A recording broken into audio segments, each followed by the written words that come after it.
YouTubers of the world, how you guys all doing today? Cause me, MegaGeek Mixer, I'm doing great. I am here to give you guys my thoughts on the recent season of Iron Fist. Now first off, let me just say, I'm glad they learned from their mistakes in season 1 because, for one, the main thing about Iron Fist is that he's a fighter. He can really fight. And the action scenes in season 1 were completely bad. Yeah, hardly any of them were worth watching. But this season, they fixed that up, and they fixed things up with Iron Fist too. Danny Rand Iron Fist, I like him a lot more this time than I did in season 1. But once again, Colleen Wing steals the show, and even in a much bigger role this time. Sure, we know she was the leading female character in the season 1, but in season 2, she really gets up in her role. Like, she becomes more important. Yeah. And for those of y'all who haven't seen it yet, do not worry, this is not a spoiler review. This is a non-spoiler review in case for some of y'all who haven't finished it yet. But I will let y'all know that this is shorter than the first season. The first season there were 13 episodes, and this season there's only 10 episodes. And I'm glad they did it. Now, first off, let's start off with the story. As y'all know, Iron Fist is pretty much starting off sometime after Defenders, where Iron Fist is keeping his promise to Matt Murdock, who he believes is dead, but we all know he's not dead. Yeah, with him believing he's dead, he's keeping his promise and saying protect the city, and in this case, he's protecting Chinatown, keeping gang wars from getting out of hand and everything. And it turns out these gang wars are also in association with the main villain for this season, that being Davos, who, as you know, in the comics is the Steel Serpent.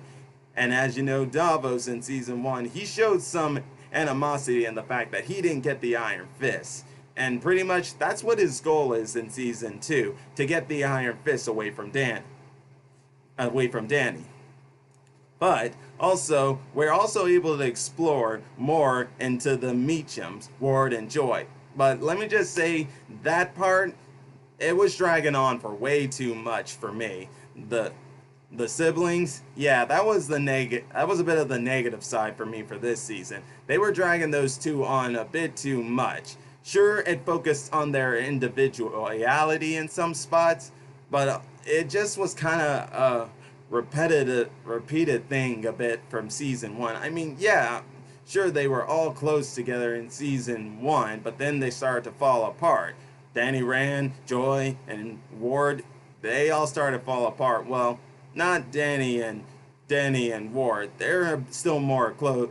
They're still pretty close, and even at the end of season 2, it shows how close they are, and how much Ward is helping out to show.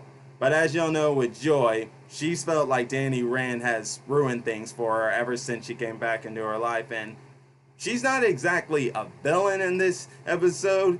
She's more anti-hero-ish or neutral, like she's just trying to look out for herself.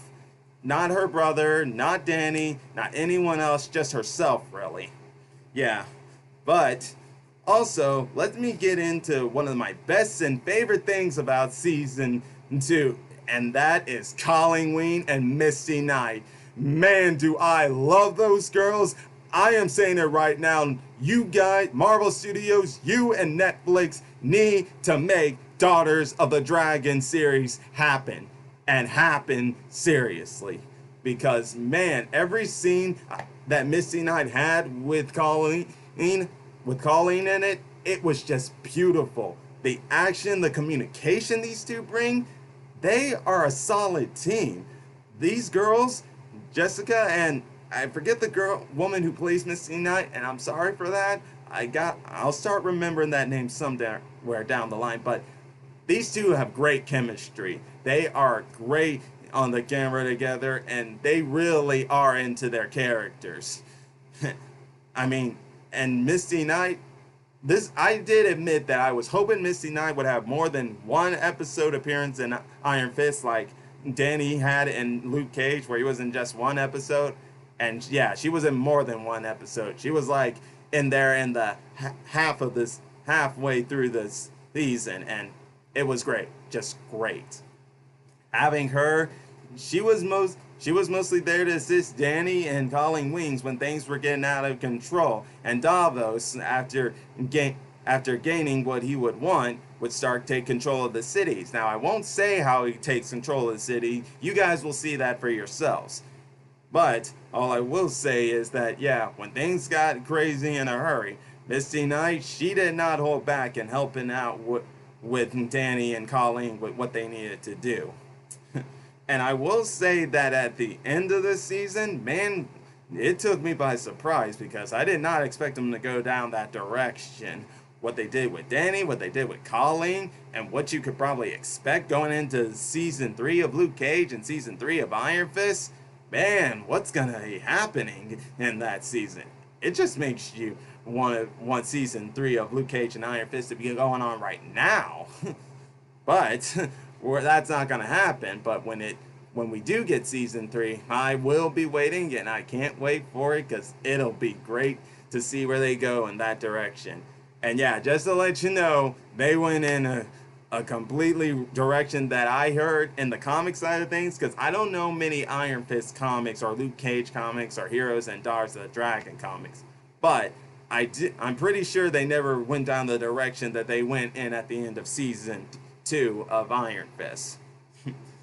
But either way, let's also talk about another character that was very prominent in this season, and that was Mary and Walker. Now that people that is 2 names, but it's all in one person, and she's unusual. I will give the person who plays her credit. She played the roles of those 2 very well. Yeah, it's almost like when you meet that other character, you wonder how she's able to do it, and she does a fantastic job. Alicia, she does great. As for her character, Walker and Mary, it's kind of odd and strange. Now, I admit, when I first saw her, I already had a feeling I knew what her deal was. And then finding out how she was used in this role, it was okay in a sense. I guess more of what I'm saying is I didn't like how she was just portrayed. Yeah, because how she was portrayed wasn't showing much individuality on her part.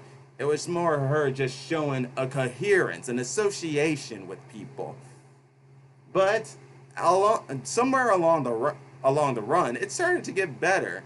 She started to show more individuality during the second half of the season, and it started to work on it.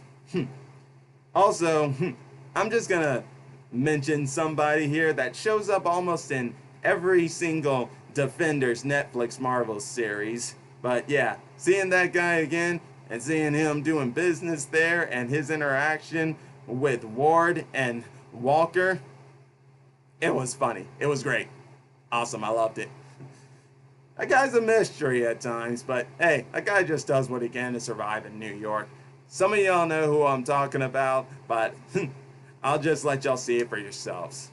But either case, almost everything here with the things I said I didn't like, things I did like, this season came together maybe not a lot better, but much better than season 1. Season 1, just sometimes you just gotta pretend that don't exist to some parts, but whatever. But before I go, there's just one more thing I wanted to say. Like, another negative side I had was that while they did fix up Danny Rand a bit, there's still parts to him that they need to work on. Now, how he's learning how to not let his emotions get to him, they perfected that. They really did.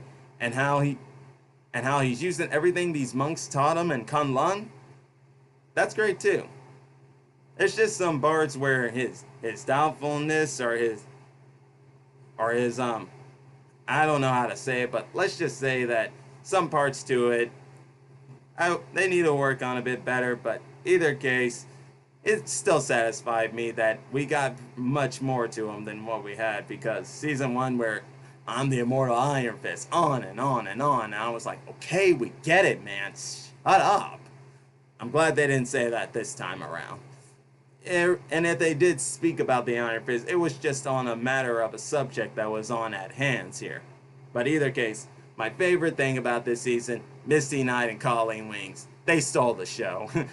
And that's pretty much what they've been doing. Like in season 1 and 2 of Iron Fist and Luke Cage, I'm not gonna lie, I was mostly watching that because of Colleen and Misty Knight. Those two stole the show for me. Yeah. And how Misty Knight came in this season helping out Colleen Wings, just like Colleen Wings helped her out in season 2 of Luke Cage. I loved it, man. Very good. This just shows how great of partners these two will be. But either case, let me guys know what you thought of this season if you've seen it. And if you haven't seen it, go watch it. It's much better. It's maybe not much better, but you all are entitled to your opinion. But it is better than season 1. And I would recommend just seeing it just to see where the story will go. And if you liked anything I had to say or want to give me your guys' thoughts on it, leave it in the comment section down below. Subscribe to my channel to get notified of whenever I make new videos. And I will see you all again next time. Click that like button and be sure to see you guys again next time. Bye. MegaGeek Mixer signing out.